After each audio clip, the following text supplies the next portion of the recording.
با سلام و درود خدمت دوستداران بازار فارکس. یکی دیگه از ویدیوهای آموزشیمون رو در حال ضبط کردن هستیم با بررسی پیرهای USD برای هفته پیش رو.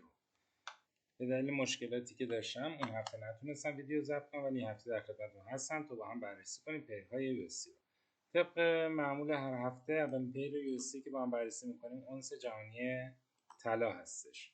طلا توی رنج طولانی مدتی افتاده، اسپایک، کانال و تریدینگ رنج.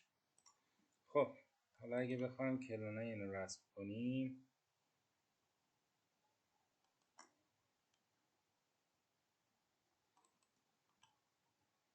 بچه طلا به نظر من برای هفته آینده صعودی خواهد بود اگه بتونه طلا یه ست پایین برای هفته آینده اگه بتونه یه تیک بالا اینجا رو، نه بهتره که بالا اینجا رو یه تیک بالا اینجا رو بزنه، میتونه به سمت اهداف حداقل تا 2685 برای ما صعودی باشه. طبق هر اتفاق پرایس اکشنی اگه طلا به سمت پایین بیاد تو ناحیه های 540-45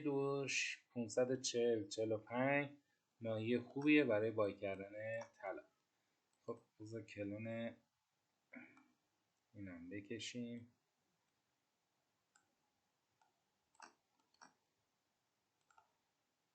خب بله، کلون دوم اینم هم پوشانی داره تو این ناحیه، همون 544-45 جای خوبی برای خرید طلا. حالا اگه بخوایم ریستر هم نگاه کنیم تو تایم فریم 5 دقیقه یا تو 15 دقیقه بررسی کنیم، بچه این تو خود 15 دقیقه هم تو این رنج افتاده. نقاط حمایتی و مقاومتی که بیشترین برخورد رو داشته باشه این دو نقطه هستن. بچه اگه یه تیک بالا اینجا رو بزنه میتونه راحت تا 2680 بیاد و از این ناحیه هم اگه باز به سمت پایین حرکت کنه که گفتیم ناحیه 2545 اینجورا ناحیه خوبیه برای خرید طلا. پیر بعدی که میخوایم با هم بررسی کنیم داو جونز آمریکا هستش.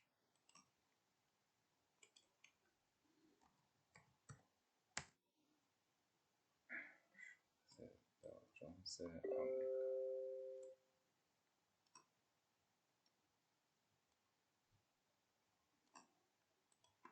خب برای شاخص داو جونز اگر این اسپایک باشه، این کانال باشه و این تریدینگ رنج معاملاتی باشه،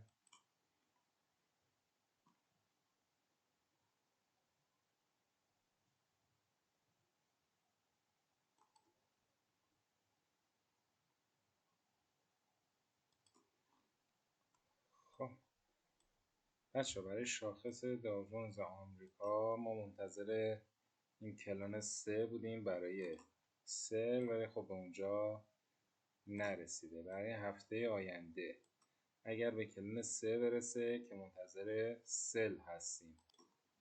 خب بچه برای هفته آینده داو جونز اگرم به این محدوده پایین تریدینگ رنج برسه باز محدوده خوبیه برای معامله خرید. پس اگه خواستیم بفروشیم منتظریم تا کلون 3، ولی تو این محدوده با کندل تاییدیه و با تاییدیه خودتون میتونید وارد معامله خرید بشین. نماد بعدی که با هم بررسی میکنیم نماد نقره هستش، XAG USD.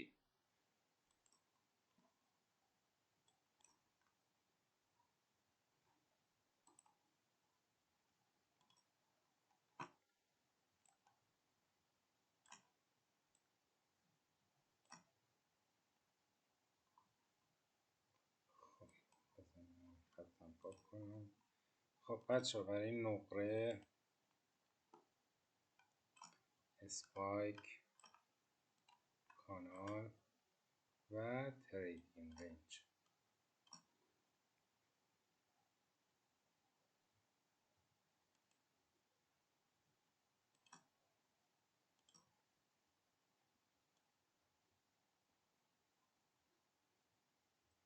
محدوده پایین تریدینگ رنج ما چقدر قشنگ اینجا از کف تریدینگ رنج بلند شده نقره.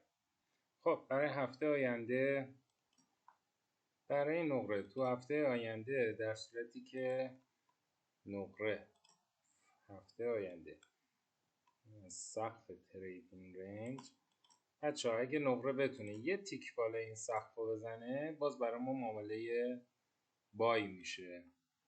نقره بیاد یه تیک بالا اینا رو بزنه، ما میتونیم دوباره تا کلون 2 معامله بای داشته باشیم از نقره، حداقل تا کلون 2. خب نماد بعدی که میخوام با هم مورد بررسی قرار بدیم نماد نفت هست. خب بریم با هم ببینیم. بلک پول،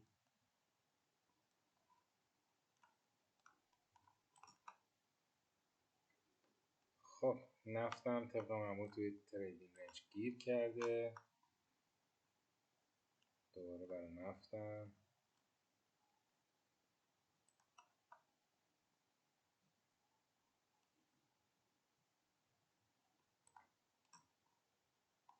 ما اینجا داشتیم اسپایک، کانال و تریدینگ رنج معاملاتی.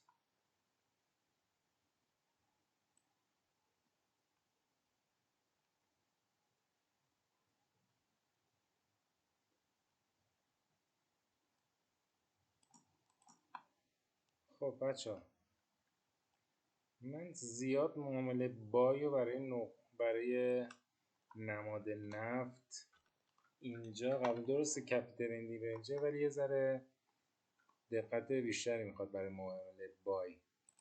من صبر میکنم به کلون 2 این برسه، اینجا دنبال معامله بای میگردم و اینجا مگه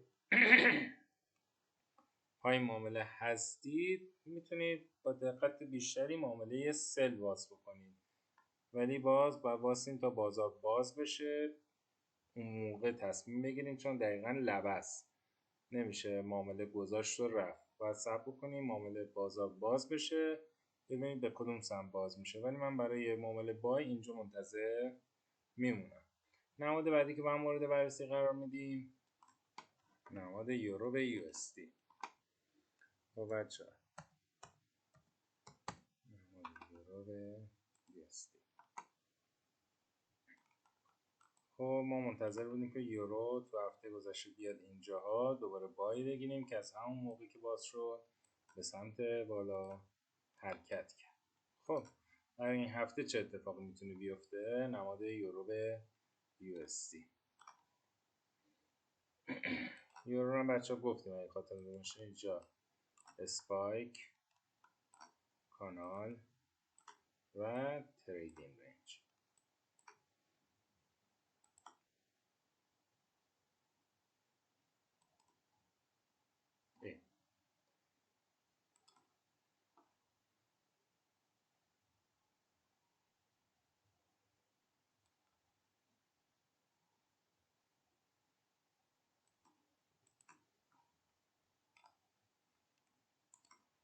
خب برای هفته آینده بچه دیگه فکر نکنم یورو بخواد دوباره برگرده تو این ناحیه. من اگه یورو دوباره یه تیک بالا اینو بزنه به نظر من یورو هم به سمت اهداف بالاتر میتونه حرکت بکنه. نماد بعدی که میخوایم مورد تحلیل و بررسی قرار بدیم نماد جی بی یو اس یا پوند انگلستان نسبت به یو اس دی.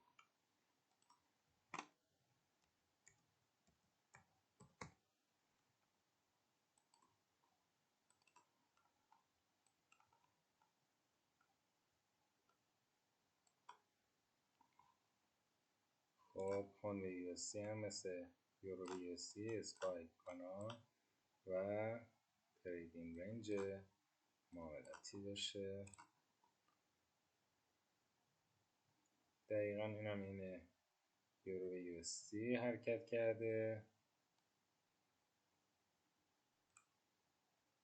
و به سمت بالا حرکت داشت. خب برای این هفته چی در نظر داریم؟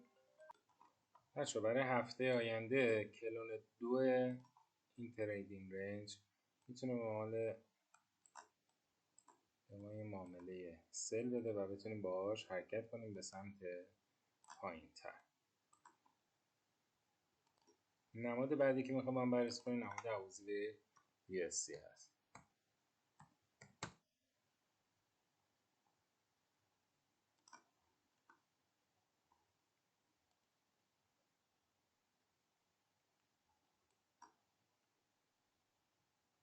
اینم دوباره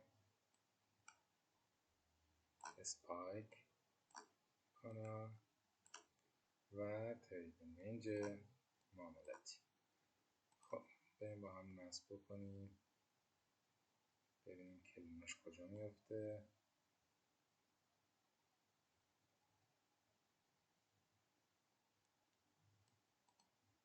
خب بچه برای هفته آینده کلون سوم قیمت 0.63357 میتونه به ما یه معامله خرید بده. خب نماد بعدی که با هم مورد بررسی قرار میدیم نماد NZD به USD.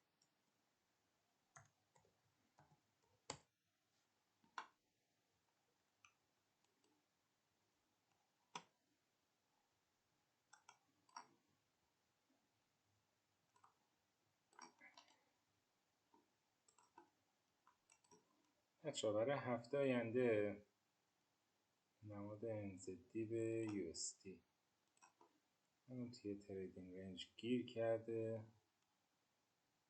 سقف تریدینگ رنج و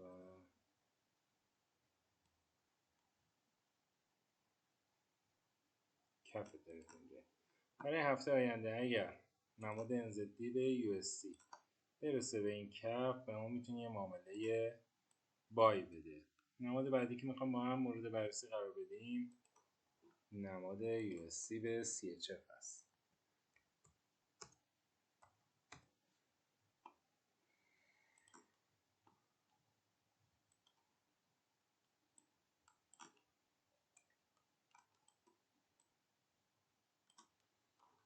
خب اینم که به اسپایک کانال و تریدینگ رنج معاملاتی. برای هفته آینده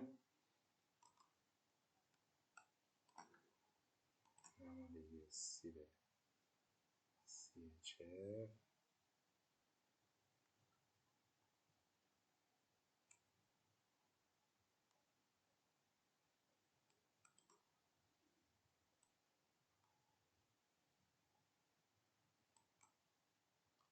بچه برای هفته آینده USD به CHF اگه برسه به این کلون 3 میتونه به ما یه معامله خرید بده و از این بالا هم میتونه یه معامله فروش به ما بده. نماد بعدی که ما هم مورد بررسی قرار میدیم نماد USD به CAD است.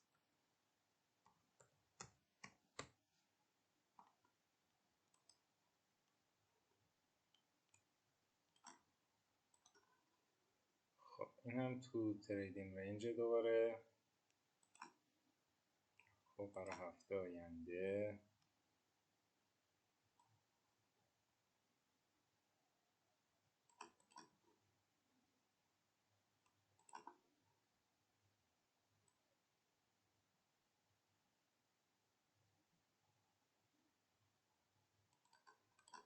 خب کجا داره میره؟ داره میره که کلون 2 این تریدینگ رنج رو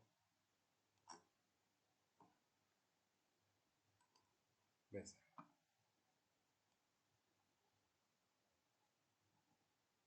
بچه برای هفته آینده اگه USD کرد به این کلون دوم برسه ما اونجا منتظر معامله سل میمونیم.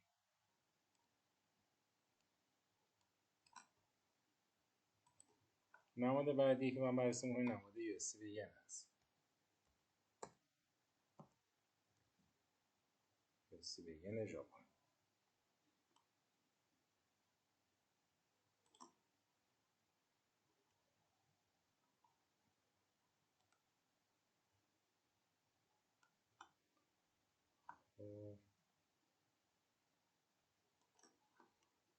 خب از این کلون اینم وصل بکنیم.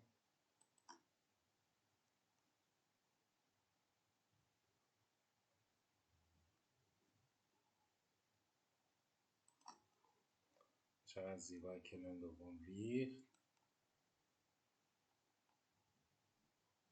و زیباتر از اون چقدر زیباست کلون دوم پایین بای شد.